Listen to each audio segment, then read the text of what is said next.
আমাদের next topic হলো বিশ্বগ্রাম বা গ্লোবাল ভিলেজ, যেটা থেকে আমাদের আইসিটির সূচনা বা এই যে আমরা নতুন যা কিছু দেখছি আমাদের মোবাইল ফোন, যে মোবাইল ফোনে কিন্তু আমাদের ভার্চুয়াল রিয়েলিটি সব থেকে বেশি অবদান রেখেছে। এই যে মোবাইল ফোনের মাধ্যমে তুমি এই যে আমরা ঢাকা থেকে ক্লাস করছি, তোমার বাংলাদেশের বিভিন্ন জায়গা থেকে ক্লাস করছো, বলে এই যে বিশ্বগ্রাম।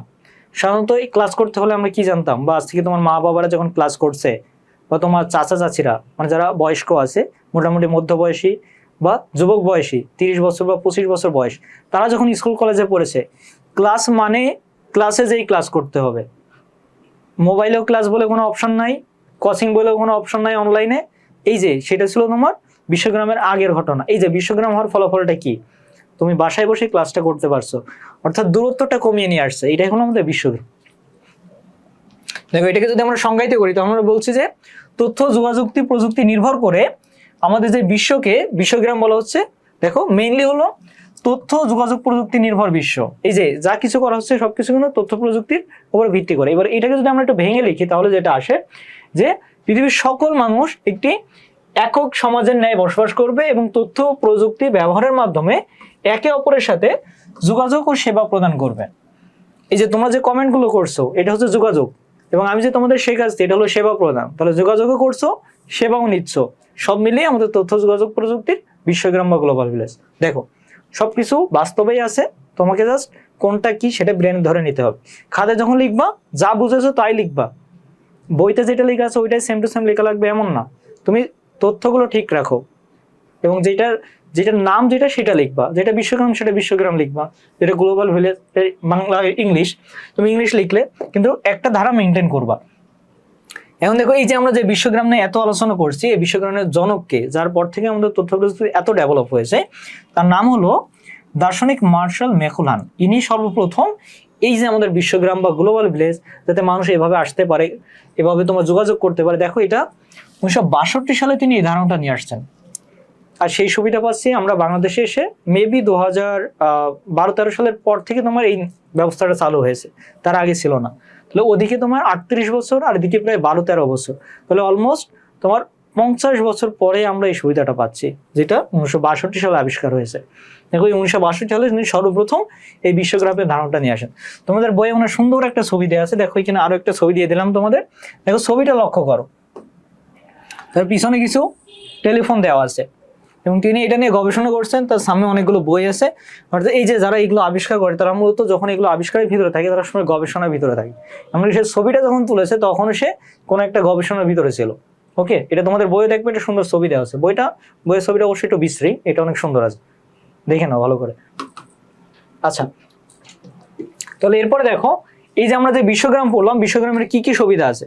এই ক্লাসের ফাঁকে ফাঁকে কিন্তু অনেক সুবিধা বলে ফেলছি, যে বিদেশে কথা বলছো, দেশে কথা বলছো, ক্লাস করছো, সবকিছু এখানে আরো সবকিছু লেখা আছে, তোমরা সুন্দর করে পড়ে নিবো, খুবই সহজ বিষয়। আমি যেটু ফার্স্ট টেনে নিই, তোমাকে দেখো কোনো টপিক বুঝতে অসুবিধা হচ্ছে কিনা 1 থেকে 10 পর্যন্ত, যেটা অসুবিধা হবে, যেটা প্রবলেমেটিক লাগবে সেটা আমি বিশ্লেষণ করে দিচ্ছি, দ্রুত দেখো।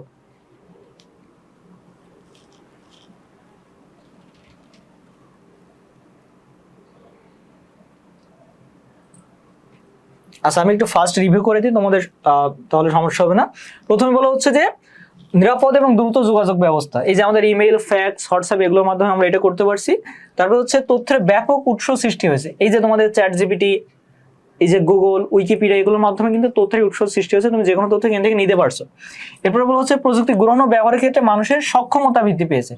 দেখো আজ থেকে 20 বছর আগে বা 30 বছর আগে তোমার যদি কোনো তথ্য লাগতো, বা তুমি ধরো আইসিটি কোনো একটা বিষয় তুমি জানতে চাইছো, তোমাকে কি করতে হবে, লাইব্রেরিতে যেতে হবে, অথবা সেটা হতে পারে তোমার পাবলিক লাইব্রেরি, সেটা হতে পারে বই কেনার লাইব্রেরি, সেখানে যে বই থেকে দেখে আসতে হবে। এখন তুমি জাস্ট ফোনে যাও, টপিকটা সার্চ দাও, চলে আসবে। অর্থাৎ এই যে তথ্য গ্রহণের ক্ষেত্রে সক্ষমতা বৃদ্ধি পেয়েছে। জীবনযাত্রার মান উন্নয়ন, এটা আমরা সবাই বাস্তবে উপলব্ধি করতে পারছি। মানুষের কাজে দক্ষতা বৃদ্ধি পাচ্ছে। দেখো এই যে তথ্য প্রযুক্তির কল্যাণে আমরা যত কিছু দেখলাম, জেনেটিক ইঞ্জিনিয়ারিং বলো, এই যে জেনেটিক ইঞ্জিনিয়ারিং নিয়ে আমরা অলরেডি অনেক আলোচনা করছি। এটাই যদি বলি, মানুষ আগে 1 বিঘা জমিতে যতটুকু ধান উৎপাদন করতো এখন কিন্তু তার থেকে বেশি উৎপাদন করছে, ধান, পাট, গম যেটা ধরে না কেন। তাহলে কি হলো, তার দক্ষতা বৃদ্ধি পেয়েছে। আগে যতটুকু কাজ করতে পারতো এখন বেশি কাজ করতে পারছে, বেশি উৎপাদন করতে পারছে। জাস্ট এটা একটা স্যাম্পল হিসাবে। এরপর দেখো ব্যবসা বাণিজ্যের প্রসার ও লেনদেন সহজ।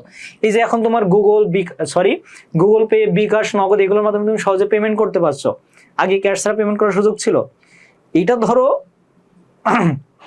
সহজের ভিতরে বললাম, কঠিন কথা চিন্তা করো, যখন ব্যাংকিং এ এই যে ই ব্যাংকিং সিস্টেমটা ছিল না, তোমার মোড়ে মোড়ে সিআরএম ছিল না, এটিএম বুথ ছিল না, তুমি ঢাকা থেকে সাপোজ সিলেট থেকে ঢাকাতে টাকা নিয়ে আসবা 20 লক্ষ টাকা, তাও বাদ দিলাম 1 লক্ষ টাকা, এই যে তুমি সিলেট থেকে ঢাকাতে যে সেফলি পৌঁছাতে পারবে এর কোনো গ্যারান্টি নেই, টাকাটা কিভাবে আসবে? এই যে একটা নিরাপত্তা ঝুঁকি, লেনদেনের সমস্যা, এইটাই যে ব্যবসা বাণিজ্যের প্রসার হয়েছে, লেনদেন সহজ হয়েছে এই তথ্য প্রযুক্তির কল্যাণে। তুমি গুগল পের মধ্যে পাঠাতে পারছো, নগদের মাধ্যমে পাঠাতে পারছো, বিকাশের মাধ্যমে পাঠাতে পারছো, যে কোনো এটিএম বুথ থেকে টাকা পাঠাতে পারছো একদম সেফলি, নিরাপদ ভাবে। এই যে এই সুবিধাগুলো আমরা পাচ্ছি। এরপরে ঘরে বসে শিক্ষা গ্রহণ, যেটা বাস্তবেই নিচ্ছ।